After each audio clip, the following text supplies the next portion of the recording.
un balado Radio-Canada audio. Salut, c'est Louni.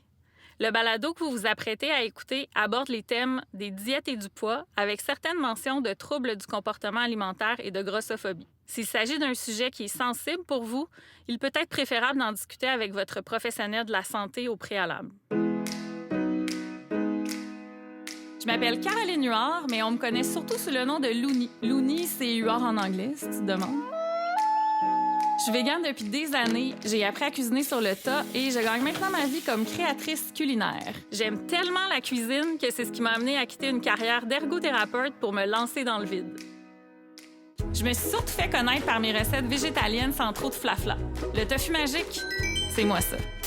Qui est Louni? Louni, c'est la créatrice du tofu magique. Oui, je me fais reconnaître dans la rue. Hey, c'est toi la fille du tofu magique? Fait que je pense que c'est vraiment la recette qui m'a fait connaître le plus. J'écris des livres, je fais de la télé, de la radio et aussi pas mal de stories sur Instagram. Ça me fait toujours tellement chaud au cœur de voir que vous faites mes recettes dans vos cuisines. Ma mission, c'est vraiment de rendre la cuisine végétale la plus accessible possible.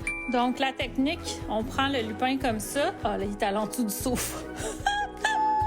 J'ai un cerveau qui roule à 100 000 à l'heure et je me pose toujours énormément de questions. Si les champignons sont nés d'une plante et un animal, pourquoi ils n'ont pas leur propre petite section à l'épicerie? Mais là, qu'est-ce qui se passe dans la nuit suivant la date de péremption de mon bloc de tofu? Quand je rencontre un nouveau chien puis qu'il se matte avec moi, c'est parce qu'il sait que je suis végane?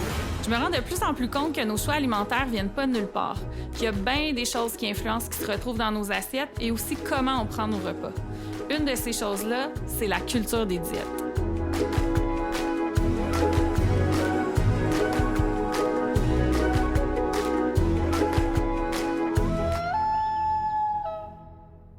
Pour moi, la culture des diètes, c'est tout ce qui fait que depuis que je suis petite, j'ai l'impression d'être une mauvaise personne parce que j'ai pas un ventre plat. C'est aussi toutes les pensées qui me disent que je fais quelque chose de pas correct si j'arrive pas à maigrir et tout ce qui me dit que de pas être grosse, ça serait plus important que ma santé puis même mon bien-être. Puis ça, on s'entend que ça n'a pas de sens. Puis ça semble évident là, de dire que la santé, c'est ce qui est le plus important. Mais posez-vous la question, si vous aviez le choix entre être gros et en santé ou mince et malade, la réponse n'est pas si évidente. Puis je pense que ça nous en dit long. La culture des diètes, c'est aussi tout ce qui me dit que la meilleure version de moi-même en serait une nécessairement plus mince. Puis quand je pense à la culture des diètes, là, je vais vous le dire, je suis frue. Je suis vraiment frue. C'est un sujet qui est très chargé émotivement. Je suis donc peut-être pas super objective, puis j'ai eu envie de demander à une professionnelle de me donner sa définition de la culture des diètes. Est-ce que je pourrais voir, ça ressemble à quoi, mettons, le garde-manger d'une nutritionniste? Mais oui. Des chips, recette originale, si tu J'en ai mangé un petit bol hier. Les Miss Vickies, mais j'aime beaucoup ceux-là au cornichon. C'est à cause de toi. Ah, écoute, C'est à cause là, de tu toi. me fais plaisir. Karine Gravel est nutritionniste et docteure en nutrition. Elle a écrit un livre sur la culture des diètes. Elle me fait découvrir des super bons restos quand je viens à Québec. Puis, elle a accepté que je fouille dans ses armoires. Karine, c'est quoi la culture des diètes? Bien, tu sais, c'est tout ce qui est dans notre environnement qui nous amène à penser qu'on doit perdre du poids. Ça peut venir de différentes sources. Là. Ça peut venir du bureau d'un professionnel de la santé. Ça peut être quand on écoute les nouvelles ou là, on nous parle d'épidémie d'obésité. Bon, vous êtes pas là, mais Karine vient de mimer des guillemets en utilisant l'expression « épidémie d'obésité ». On s'en reparle dans un prochain épisode. Puis que là, ça nous met de la pression. Puis là, on pense qu'on doit maigrir. Ça peut venir de nous aussi, mais c'est parce qu'on est influencé aussi par notre environnement. Puis, tu sais, c'est sournois parce que je pense qu'on s'en rend pas vraiment compte. Tu sais, que tout est dirigé vers ça, l'idée de penser qu'on doit maigrir. Puis des fois, ça fait longtemps que c'est comme ça fait plusieurs années aussi. Puis c'est comme si ça s'implante, j'ai l'impression, dans nos pensées. Puis, tu sais, qu'à un moment donné, on se dit, hey, on n'est pas obligé de penser qu'on doit maigrir tout le temps. Tu sais, d'où ça vient, cette idée-là? Tu sais, mais c'est tellement propagé. Tu sais, quand on se trouve toujours grosse. Puis là, je le mets au féminin. Là, je travaille plus avec des femmes, là, mais ça pourrait être masculin aussi, là, se trouver gros. Ben c'est omniprésent. Puis même, on pourrait dire, même si notre poids il est tout à fait acceptable, on a de l'énergie, on est bien, on pense encore qu'on doit maigrir. Tu sais, c'est beaucoup de temps qu'on met à penser ça. Je trouve beaucoup d'énergie qu'on met là-dessus. Puis ça va influencer notre relation avec la nourriture. Ça va influencer ce qu'on pense de nous. Puis à quelque part, tu sais, c'est comme du temps perdu à pas faire autre chose de plus constructif, avoir des projets, créer, peu importe, faire quelque chose de le fun. Est-ce qu'on a besoin d'adhérer à une diète précise ou de payer un abonnement à un centre d'amaigrissement pour adhérer à la culture des diètes? Mais non. Puis tu sais, il y a des diètes avec des noms, des diètes commerciales avec des noms populaires, mais il y a beaucoup de personnes qui vont pas suivre nécessairement une diète comme ça. Puis qui vont avoir plein de règles alimentaires, là, de ne pas manger, je sais pas, d'avoir des heures pour manger, d'enlever certains aliments, des familles d'aliments.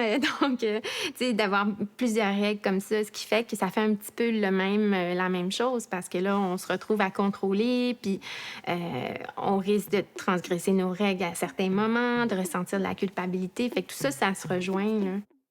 Donc, toutes les fois où pendant un lunch avec tes collègues, t'as commandé la salade au lieu des frites avec ton burger, même si les frites avaient l'air tellement bonnes, c'était possiblement à cause de la culture des diètes. Toutes les fois où tu t'es empêché de prendre un dessert parce que t'allais au glissade d'eau le lendemain, culture des diètes. Et toutes les fois où t'as trouvé que t'étais donc une mauvaise personne parce que tu t'es lâché lousse dans le bar à pain, surprise, culture des diètes. Ça fait maintenant quelques années que je m'intéresse au concept, puis je peux dire que ça a eu l'effet carrément d'une grosse tempête dans ma vie. Ça a brassé bien des affaires, puis ça continue encore de le faire. Maintenant que je gagne ma vie en parlant de bouffe et en créant des recettes, je me rends compte à quel point ça prend aussi de la place dans la vie de beaucoup de gens. À quel point c'est compliqué de créer des recettes qui vont plaire à tout le monde, puis à quel point tout ça, ça nous cause énormément de stress.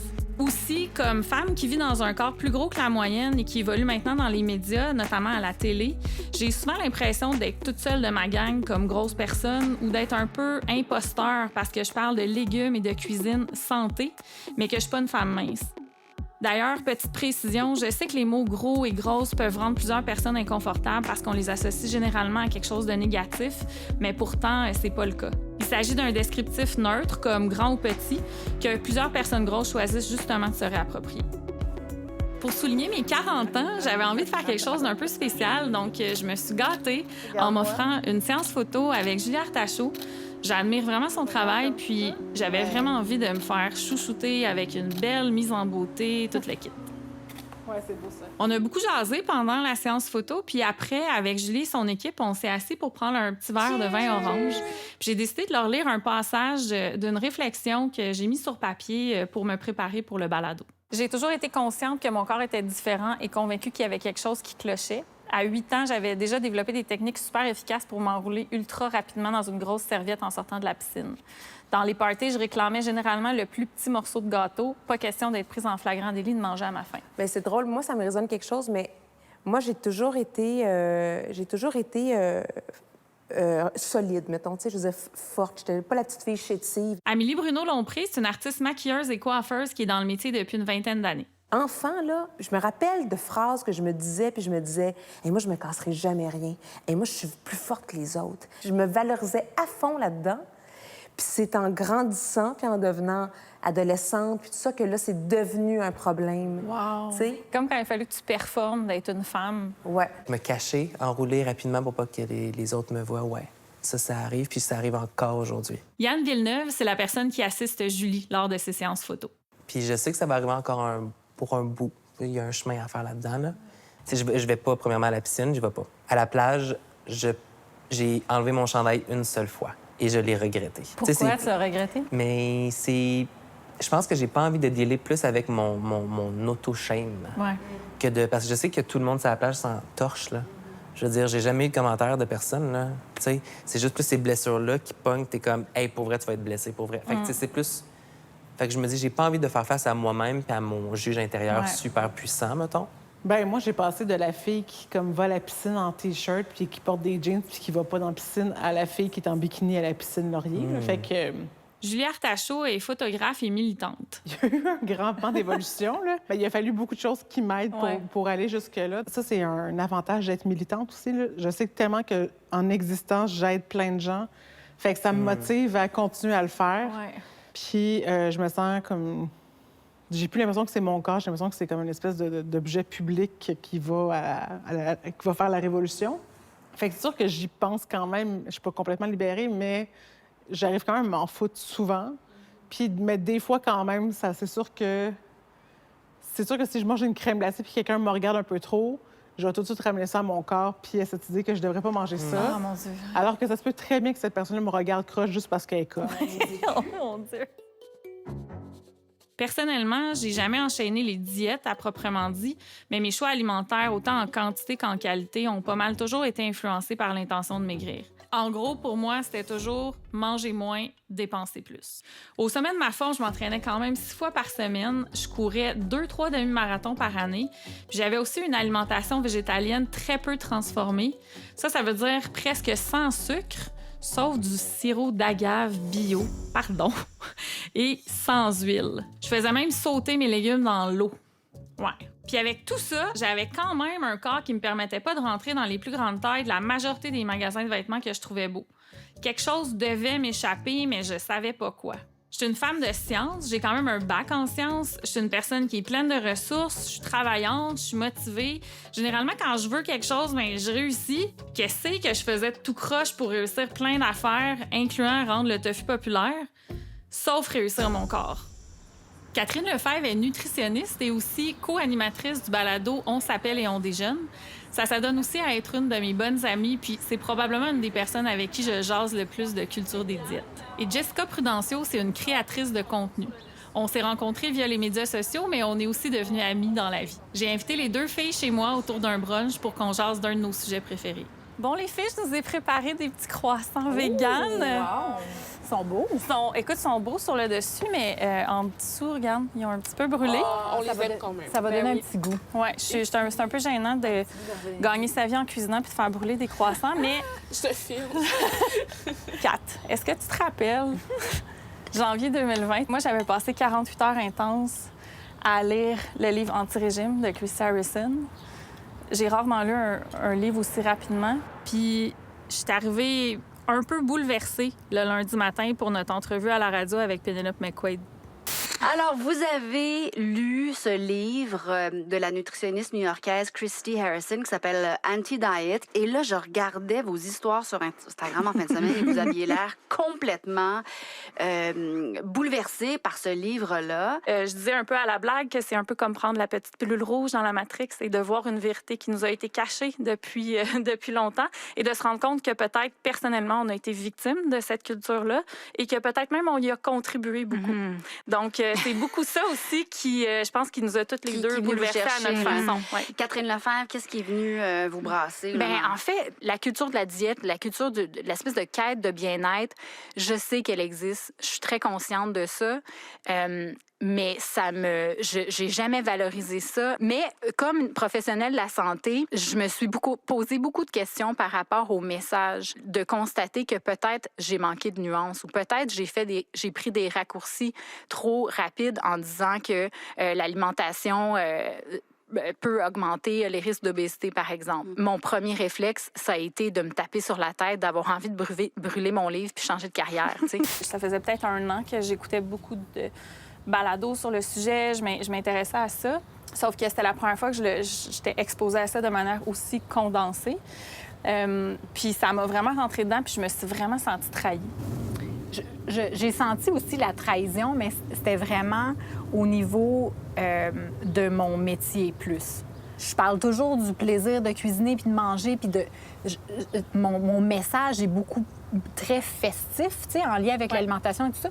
Parfois, mes messages manquaient de nuances, donc les personnes qui ont reçu ces messages-là les ont peut-être compris comme « Ah ben, faut que tu perdes du poids ». Moi, ça m'a complètement traumatisée. C'est en découvrant des comptes Instagram de personnes qui parlaient tranquillement du mouvement body positive, de la culture des diètes, des régimes, puis de tout ça, j'ai réalisé que ça avait aucun sens qu'on s'impose toutes ces espèces de façons de vivre-là, pour qui et pourquoi. Jessica Prudencio est la créatrice derrière, entre autres, le compte Instagram Toutes dans mes fesses, qui met de l'avant la bouffe gourmande et le plaisir de manger. C'est en quoi est-ce qu'on bénéficie?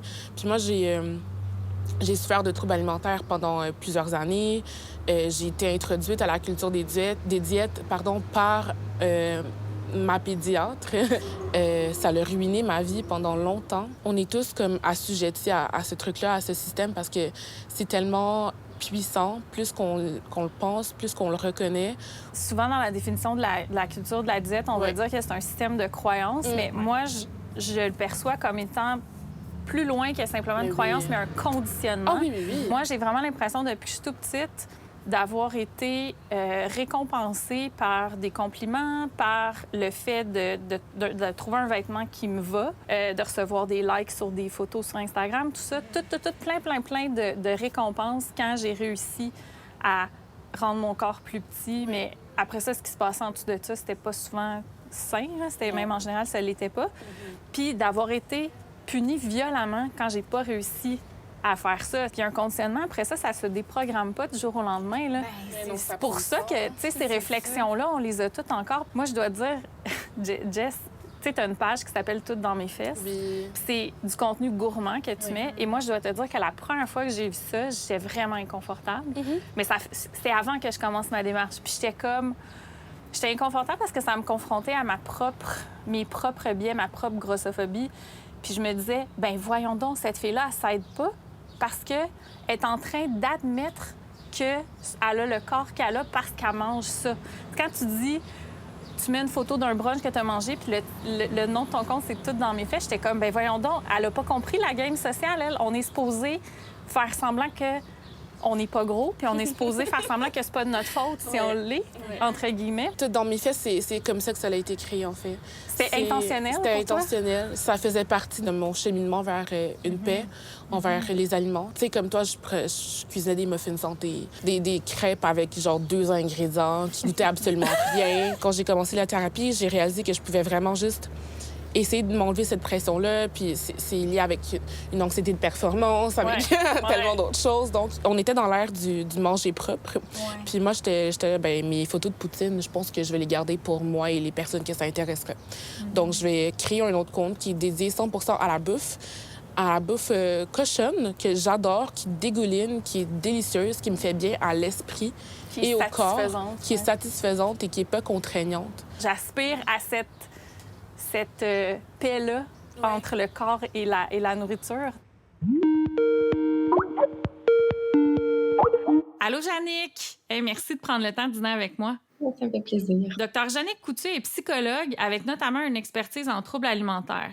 Elle et moi, on s'est connus en pleine pandémie via les médias sociaux, entre autres grâce à son projet Dose de Psy. Est-ce que tu as des jeunes adultes qui débarquent dans ton bureau puis qui n'ont aucune idée c'est quoi la culture des diètes? Bien, absolument. En fait, moi, ce qui me frappe, c'est que même si, parce que j'ai des consultations pour d'autres genres de motifs de consultation, là, l'anxiété, la dépression, une rupture amoureuse, mais étant donné que j'ai comme un peu le radar très allumé pour les problèmes d'image corporelle puis les problèmes alimentaires, c'est une majorité de femmes qui se retrouvent dans mon bureau, qui ont fini par travailler ça et qui ne savaient pas que c'était une problématique parce que justement, c'est tellement normalisé. C'est normalisé d'avoir plein de complexes puis ça prend de la place dans notre tête. Quand j'ai pris conscience de c'était quoi la grossophobie, la culture des diètes, à quel point ça m'avait joué dans la tête et ça continue de le faire encore, j'ai vraiment, en fait, je me suis vraiment trouvée, excuse le mot, je me suis vraiment trouvée conne. Quand j'en parle avec d'autres gens aussi, c'est un peu la même réaction. Oui, mais bon, en même temps, c'est ça, il faut être indulgent vers nous-mêmes. On a intégré une tonne de normes sociales qu'on ne remet jamais en question, donc ça en fait partie parmi toutes les autres, là. On a vraiment échappé la notion de génétique, mais juste pour le poids, tu sais, personne va dire comme que tu dois bien avoir un trauma pour pas avoir les cheveux blonds.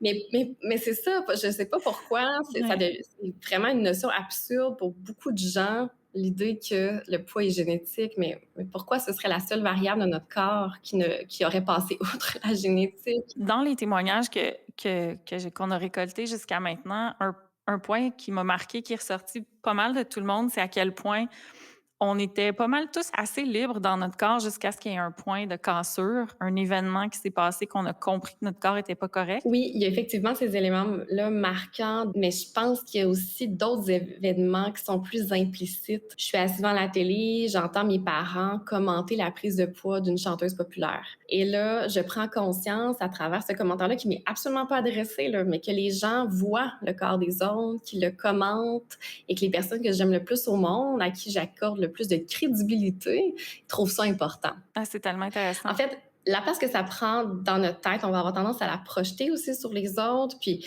la place que ça a dans notre discours, c'est représentatif de la place que ça a dans notre tête. Est-ce qu'on peut juste dire à quelqu'un, pense moins à ton corps, pense moins à ton poids? Je trouve qu'un des pièges actuellement, c'est de mettre beaucoup de place sur l'acceptation du corps, mais de mettre ça au-devant.